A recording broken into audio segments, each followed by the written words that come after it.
বিসমিল্লাহির রহমানির রহিম।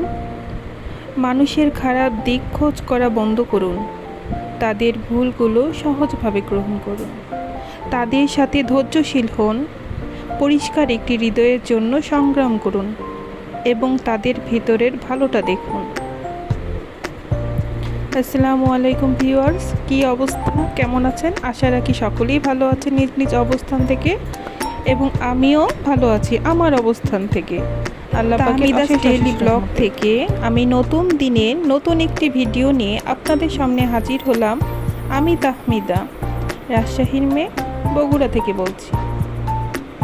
এই তো আমি সকালে কিন্তু ঘুম থেকে উঠে ওয়াশিং মেশিনে কাপড় দিয়েছিলাম, সেগুলো নাস্তা করার পর আমি ছাদে মেলতে চলে এসেছি, আর আপনাদের সাথে একটু একটু করে শেয়ার করে নিচ্ছি।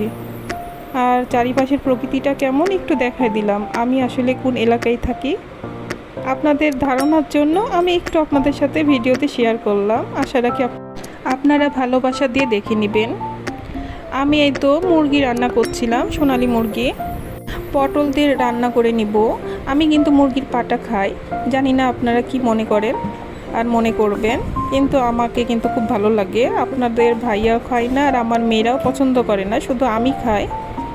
আচ্ছা, তারপরে তো আমি এখানে পটল ভাজিও করে নিয়েছিলাম, আর অফ ক্যামেরায় অবশ্য আমি ওটা আর শেয়ার করিনি। আসলে এতটাই গরম পড়েছে যে কি বলবো, মানে মোবাইলটা হাতে নিতে অনেক কষ্ট হয়, আর রান্নাঘরে তো একদম খুব কষ্ট করে ভিডিওগুলো করা লাগে। আর এই তো আমি রান্না করছি আর আপনাদের সাথে একটু একটু করে শেয়ার করছি। আমি কিন্তু একদম লো হিটে রেখেছি, আর এই পাশে এসে কিন্তু আমি টুকিটাকি ঘরের কাজগুলো করে নিচ্ছি।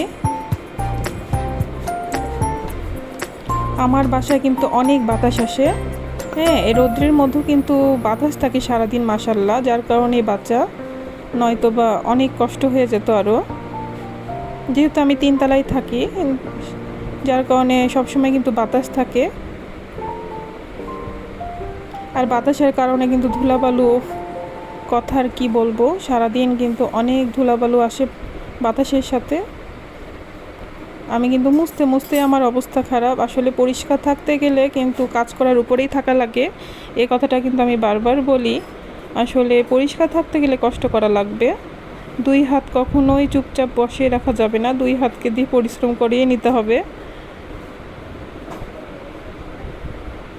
আর আমি কিন্তু যখন যেইটাই আমার চোখে পড়ে যে এখানে ধুলো বা এখানে ময়লা বা এই জিনিসটা অপরিষ্কার হয়েছে, আমি কিন্তু সাথে সাথে সেই কাজটা করে ফেলি। আমি কখনোই ফেলে রাখি না, আমি সেই কাজটা তখনই করে নেওয়ার চেষ্টা করি।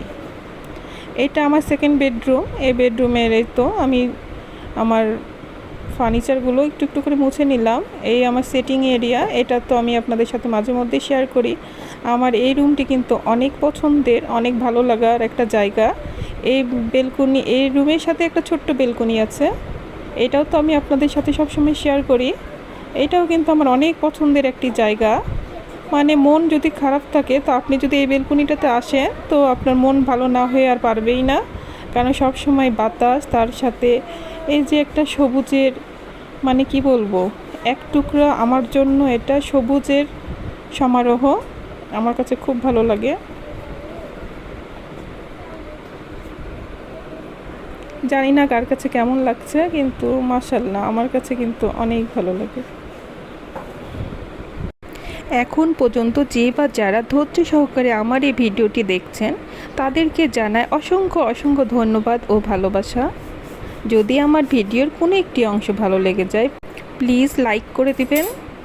আর যদি এই ধরনের ভিডিও আপনারা সবসময় পেতে চান, তো আমার চ্যানেলটি সাবস্ক্রাইব করে আমার চ্যানেলের পাশেই থেকে যেতে পারেন।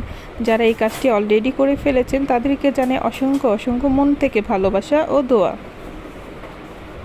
একটি কথা না বললেই না, প্লিজ আমার ভিডিওটি ফুল ওয়াচ করবেন। অনেক আপুরাই আছেন যারা ভিডিওতে শুরুতে একটি কমেন্ট করে চলে যান, আর একটি লাইক দিতেও ভুলে যান, আর ফুল ওয়াচ তো মোটেও করেন না। তো প্লিজ সেই সকল আপুদের উদ্দেশ্যে আমি বলছি, আমার এই কষ্ট করার এই যে একটি ভিডিও তৈরি করতে যে কী পরিমাণ কষ্ট হয়, তার যদি মূল্যটা আপনারা একটু না দেন, তাহলে তো আমাদের কাজ করাটাই বৃথা। তো একটু যদি আপনারা ফুল ওয়াচ করেন, তাহলে আমার এই কষ্টটা সার্থক হবে। আপনাদের সাথে কথা বলতে বলতে আমি কিন্তু এই তো এখানে সালাদও তৈরি করে নিয়েছিলাম অফ ক্যামেরায়, আর সেই সাথে যে টেবিলটা পরিষ্কার করে আমি দুপুরের খাবারগুলো টেবিলে বেড়ে নিলাম।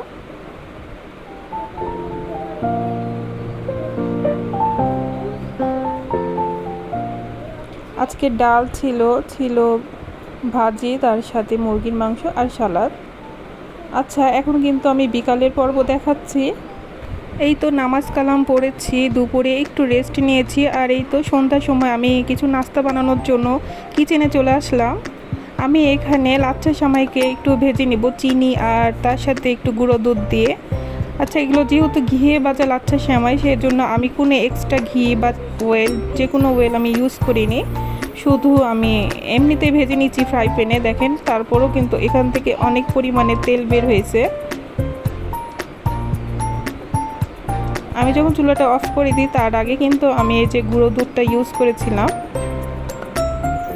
এভাবে খেতেও কিন্তু অনেক ভালো লাগে, আমার মেয়েরা তো খুব পছন্দ করে, যেহেতু এইভাবে সেমাইটা খেতে মচমচা আর ঝরঝরা হয়ে থাকে, মজা লাগে অনেক।